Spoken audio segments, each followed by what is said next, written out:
Il ne faut pas rester exclusivement sur un aspect des choses, sinon on ne possédera jamais la vérité. Et c'est même vrai avec le mal. Dans cette médaille, il y a la vérité.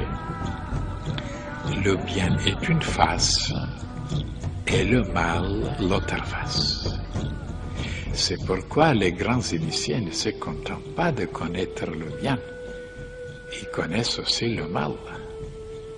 Ils vont visiter l'enfer. Bien sûr, ils prennent des précautions.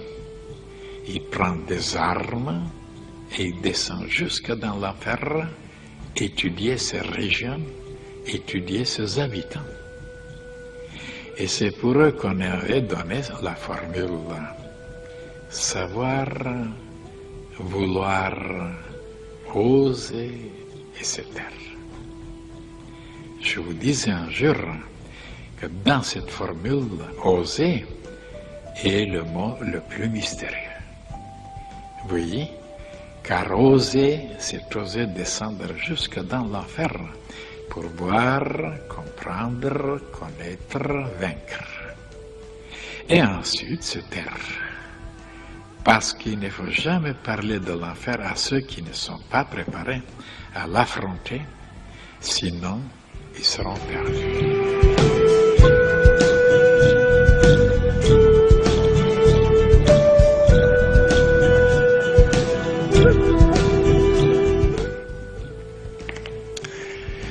De nouveau, cette page, mes chers frères et sœurs, sera toujours bizarre, incompréhensible, pas conforme à ce qu'on a appris. Et voilà combien les humains sont de nouveau loin de connaître beaucoup les choses. Et même quand on voit maintenant, tous se révoltent. Ils sont tous étonnés. Mais pourquoi le ciel, c'est-à-dire le Seigneur, tolère le mal, ou il a créé le mal, ou pourquoi il existe? Qu'il a créé, c'est pas tout à fait clair, sûr et certain, mais au moins de constater que dans la vie, il y a quelque chose de bon et de mauvais, de bien et de mal. Ça, même les enfants le savent. Mais de savoir pourquoi le mal existe, qu'est-ce que c'est le mal, de quelle nature, alors là, il n'y a que très peu qui connaissent. Ça, c'est le plus grand mystère, pourquoi le mal existe.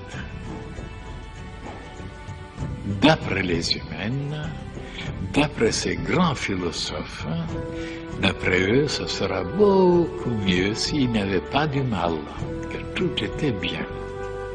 Et comment on peut connaître et savoir si c'est du bien s'il n'y avait pas quelque chose de contraire pour comparer?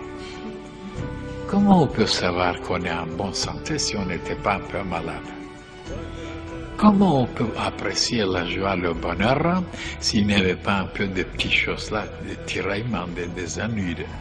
Ou comment on pouvait connaître la beauté s'il n'y avait pas la laideur pour comparer? Et c'est là justement qu'on s'instruit. Qu'est-ce que c'est la comparaison?